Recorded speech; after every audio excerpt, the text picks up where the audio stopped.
In the world of high-end pastry, baking a cake is easy, but manipulating sugar to build massive, gravity-defying sculptures is not baking. It is volatile, highly unstable chemistry. Isomalt, the sugar substitute we use to create edible glass, is a cruel mistress. You have to boil it to exactly 320 degrees Fahrenheit. If it's 1 degree too hot, it burns and turns yellow. If it's 1 degree too cold, it crystallizes and shatters like a windshield. You have to understand humidity, molecular tension, and the exact breaking point of the material. I have spent my entire life learning how to hold fragile things together. I just didn't realize that the most fragile, unstable structure in my life was my marriage. My name is Gabriel. I'm 36 years old, and I am a master pastry chef specializing in monumental sugar artistry. 5 years ago, I married Chloe. Chloe was an elite high society wedding planner. She operated in the world of champagne, billionaires, and perfect aesthetics. We were a symbiotic team. I stayed in the freezing kitchen building edible art, and she stood in the ballrooms selling it to the richest families in the country. 1 year ago, Chloe secured the biggest contract of our lives. A tech billionaire was getting married, and he wanted a centerpiece that would make international headlines. The commission was $150,000 for a single 6-foot-tall, hyper-realistic crystal swan made entirely of clear, pulled sugar. But the money wasn't the real prize. The wedding was going to be filmed by a major culinary television network. Whichever chef provided the centerpiece was guaranteed a $5 million multi-year TV contract to host their own show. This was my magnum opus. It was our golden ticket. I promised Chloe that this sculpture would secure our future forever. But Chloe didn't want to share the future with me. She looked at the scars on my hands from pulling boiling sugar, and she decided she wanted the spotlight, the money in the TV show. And she found a man who was more than willing to help her steal it.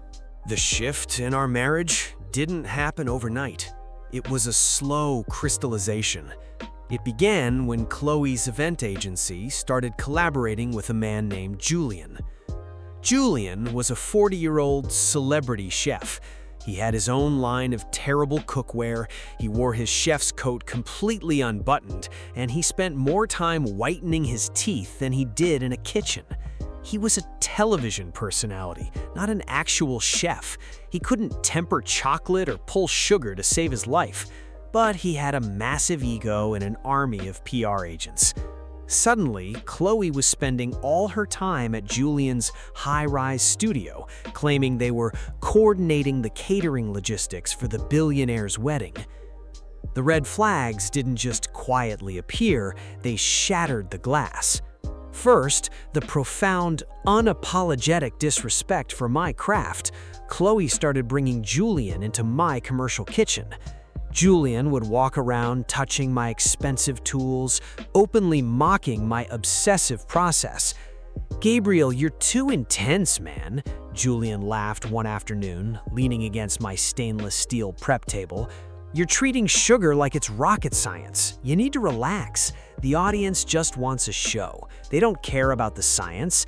I'm the one who gives them the spectacle." Chloe didn't defend me. She just smiled, handed him an espresso, and looked at me like I was a stubborn child. Second, the intense secrecy regarding the transportation logistics. The Swan was massive. It required a custom refrigerated box truck to move it to the venue. Chloe suddenly demanded that she handle the transport entirely. She told me I couldn't come to the venue on the day of the wedding because I lacked the media training to be on television when the sculpture was unveiled. Third, the intimacy completely vanished. She started locking her phone. She would come home at 4 a.m. smelling like expensive cologne and cigar smoke. I know how to spot microfractures in sugar before the sculpture breaks. I decided it was time to look for the cracks in my wife. When you build edible sculptures worth $150,000, you don't just leave them in a standard refrigerator. My commercial walk-in freezer is equipped with motion-activated, high-definition security cameras and an environmental monitoring system. One Saturday night, while I was supposedly out sourcing specialized food coloring, my phone alerted me to unauthorized movement inside the walk-in. I pulled my truck into an empty parking lot, opened my secure server app, and tapped into the live camera feed. It was Chloe and Julian. They weren't just hooking up in my freezer. They were actively measuring the dimensions of my nearly finished crystal swan, taking photos of the transportation rig.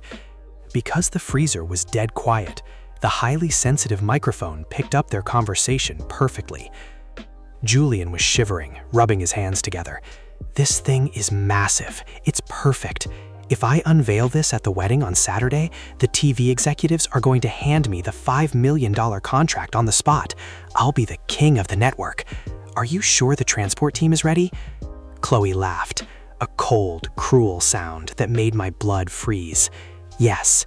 On Friday night, Gabriel is going to the city to pick up the final edible gold leaf.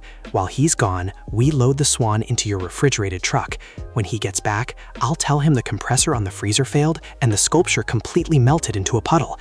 He'll be devastated. He'll miss the wedding. We debut it under your name, I serve him with divorce papers on Monday, and we move to LA. Julian kissed her. "You're a genius, baby. The baker is going to fund our entire empire." I sat alone in the sweltering cab of my truck, staring at the glowing monitor as my entire reality shattered. My wife of 5 years was sleeping with a television hack. Together, they were actively plotting to steal months of my blood, sweat, and genius, claim my life's work as their own, steal a $5 million television contract, and leave me utterly destroyed, believing my masterpiece had melted. They thought I was just a naive baker. They didn't understand the level of absolute, unmitigated chemical destruction a master sugar artist is capable of engineering. If you want to destroy a thief, you don't lock the vault. You leave the vault wide open, but you replace the gold with highly unstable dynamite. I didn't confront her. If I yelled and locked the kitchen, they would just try to steal it another way, or Julian would hire someone to build a sloppy copy from the photos they already took. I needed them to take my sculpture. I needed Julian to proudly present it to the billionaire and the TV executives on live television. So, I went to work in the freezer. The secret to working with isomalt sugar is manipulating its molecular tension. When you heat it and cool it rapidly, the sugar crystals bind together like tempered glass. But if you introduce a microscopic amount of an acidic destabilizer, like tartaric acid mixed with a hygroscopic agent, you fundamentally change how the sugar reacts to its environment. In my freezing -10-degree walk-in cooler, the sculpture would remain absolutely perfect, rigid, and flawless. It would survive the journey in their refrigerated truck. But I knew the billionaire's wedding was taking place in a massive, crowded, heavily lit ballroom. Ballrooms are warm. Ballrooms have humidity from human breath and food warmers. I took my specialized acid mixture and I sprayed it in a microscopic layer across the primary load-bearing wings of the swan, sealing it with a thin layer of cocoa butter so it couldn't be detected. The moment that sculpture hit room temperature and ambient humidity, the hygroscopic agent would aggressively absorb moisture from the air. The tartaric acid would violently break the molecular bonds of the sugar. It wouldn't just melt. The immense internal tension of the pulled sugar would cause the entire structure to catastrophically shatter. I calculated the chemistry. At 72 degrees Fahrenheit, the sculpture had exactly 30 minutes before it detonated. I left the rigged swan in the freezer. On Friday night, I kissed Chloe goodbye and told her I was going to the city to get the gold leaf. "Have a safe drive, Gabriel," she smiled, handing me my coat. "I'll keep an eye on the shop." "I know you will," I replied. I let them steal the bomb. Now, they just had to put it on stage. When I returned to my kitchen on Saturday morning, Chloe put on an Oscar-worthy performance. She was sitting on the floor, sobbing hysterically. "Gabriel, the freezer compressor died. It got warm. The swan, it completely melted. It's gone." I looked at the puddle of cheap sugar syrup she had poured on the floor to fake the evidence. I put my hands in my hands and played the devastated, broken husband perfectly. "I can't believe it," I whispered. "It's over." She hugged me, hiding her triumphant smile. "I'm so sorry, baby. I have to go to the wedding to manage the catering, but I'll be home tonight." The moment she left, I unleashed hell. I drove straight to the offices of the most aggressive intellectual property litigator in the city. I handed him my original, time-stamped sketches, my purchase orders for the isomalt, in the crystal-clear security video of Julian and Chloe loading the perfectly intact swan into a truck. My lawyer smiled like a shark. "Gabriel, claiming someone else's physical art as your own to secure a $5 million television contract is massive, willful corporate fraud. If Julian puts his name on this sculpture on camera, we won't just sue him, we will own his entire production company." "Don't file the injunction yet," I said. "Let him unveil it. I want him to put his face right next to it." Saturday evening, the billionaire's wedding. I sat in my dark kitchen, drinking a black coffee, watching the live updates from Instagram stories and the TV network's promotional feed on my monitor. Julian had wheeled the magnificent 6-foot-tall crystal swan into the center of the massive ballroom. The crowd of billionaires and celebrities gasped in awe. The TV executives were nodding in approval, standing right in the front row. Chloe was standing in the wings, beaming with pride, wearing a dress that cost more than my car. "Ladies and gentlemen," Julian announced, his voice oozing with arrogance as the TV cameras rolled. "For 6 months, I have worked in secret to build the impossible. I present to you my masterpiece." He stood right next to the swan, posing for the cameras. I looked at the clock on my wall. I knew the chemistry. I knew the ambient temperature of a crowded ballroom. It had been exactly 29 minutes since they took it out of the refrigerated truck. At exactly the 30-minute mark, the moisture breached the acidic barrier. The molecular tension snapped. Crack! It sounded like a shotgun going off in the ballroom. Crack! The massive left wing of the swan violently detonated. Thousands of razor-sharp shards of sticky, hardened sugar exploded outward, raining down like shrapnel over Julian in the front row of VIPs. Julian screamed, ducking as a massive chunk of sugar hit him square in the chest, ruining his designer suit. Before the crowd could even process the explosion, the entire structural integrity of the 6-foot swan failed. The neck snapped, the base shattered. The entire $150,000 sculpture violently collapsed into a massive, jagged, sticky pile of ruined garbage right in the middle of the dance floor. The ballroom went dead silent. Then, absolute chaos erupted. The billionaire groom was furious, screaming at his event coordinators. The TV executives were covered in sugar dust, looking at Julian with pure disgust. Julian was on his knees, frantically trying to pick up the broken pieces, totally unhinged, looking around the room in absolute horror. It was the humidity," he stammered at the cameras. It wasn't my fault." Chloe ran out from the wings, her face a mask of pure terror, completely humiliating herself on the broadcast. I took a slow, deep sip of my coffee, smiled at the chaotic social media feeds, and texted my lawyer. Serve them dessert. You cannot recover from exploding a billionaire's wedding cake on national television. The fallout was an absolute apocalyptic corporate massacre. The video of the exploding swan went viral globally within 10 minutes. The TV executives, humiliated and covered in sugar, immediately canceled Julian's $5 million contract before he even made it out of the ballroom. The billionaire groom sued Julian's company for $500,000 in damages for ruining the reception and endangering his guests. But the real fatal blow happened on Monday morning.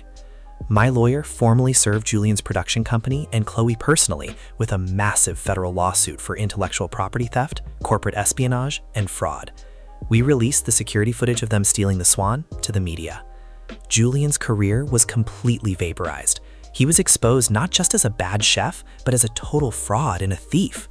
His cookware lines were dropped by major retailers. He was forced to liquidate his entire production company just to settle my massive lawsuit and the billionaire's damages. He was utterly, permanently bankrupted. Chloe's life was destroyed.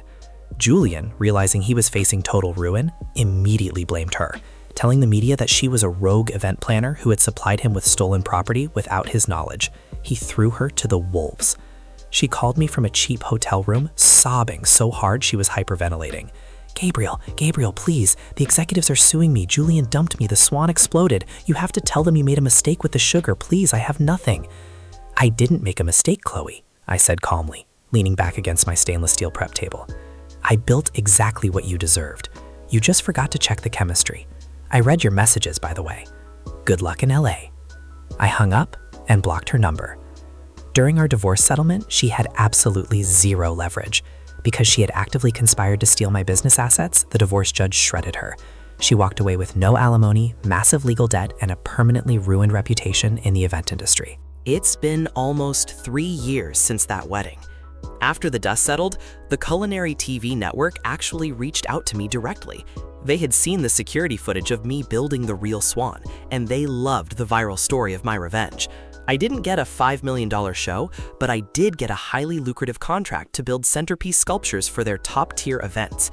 I kept 100% of my intellectual property. I bought a massive new facility, hired a passionate team of pastry chefs, and my business has never been better. Last I heard, Chloe avoided prison by taking a plea deal, but she is completely blacklisted from the luxury event industry globally. She is currently working at a budget bakery in a strip mall, piping frosting onto cheap cupcakes, knowing she threw away a masterpiece for a cheap illusion. Julian is completely bankrupt, buried in endless litigation, and permanently banned from television. If there is a lesson to learn here, it's a simple one. Never disrespect the architect of your reality. If your partner thinks they can steal your hard work, push you into the shadows, and take the spotlight for themselves, don't try to pull them off the stage. Don't fight them for the credit. Let them steal the sculpture. Hand them the keys to the truck. Let them feel like they've won. And right when they think they're about to pull off the ultimate celebration, just sit back, wait for the temperature to rise, and watch their entire world shatter into a million pieces. Thanks for listening to my story. If you enjoyed this one, drop a like, hit subscribe, and let me know in the comments. What's the most satisfying, embarrassing failure you've ever witnessed? Stay sharp, trust the chemistry, and always protect your recipes.